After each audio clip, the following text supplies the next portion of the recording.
Après l'annonce concernant le cadre d'un accord nucléaire entre le régime iranien et les P5+1 à Lausanne en Suisse le 2 avril, la presse officielle en Iran a rapporté que la déclaration commune, lue par Mohammad Javad Zarif et la représentante de l'Union européenne Federica Mogherini, n'est pas contraignante et ne comporte pas d'implication légale. La note explicative publiée par le département d'État américain révèle de grosses différences avec la version du régime iranien.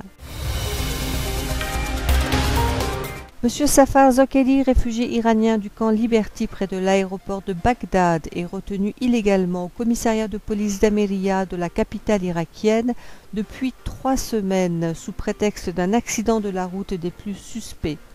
Il a été empêché de se rendre le 5 avril à l'hôpital pour se faire opérer alors que cet acte chirurgical était prévu depuis 2 mois.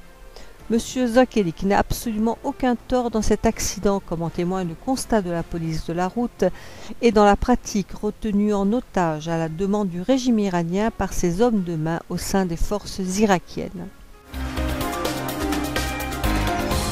Le 3 avril, à la suite d'un match de football entre les équipes Foulod de la province du Khouzistan et Esterlol de la capitale iranienne, la population courageuse de la ville d'Ahvaz a manifesté contre le régime des mollahs. Dans le stade et à l'extérieur, ainsi qu'à l'intersection importante de la ville, la jeunesse scandait des slogans exprimant sa colère contre la répression et les discriminations mises en place dans cette province du sud-ouest de l'Iran. Les forces de sécurité ont chargé la foule aux alentours des institutions officielles.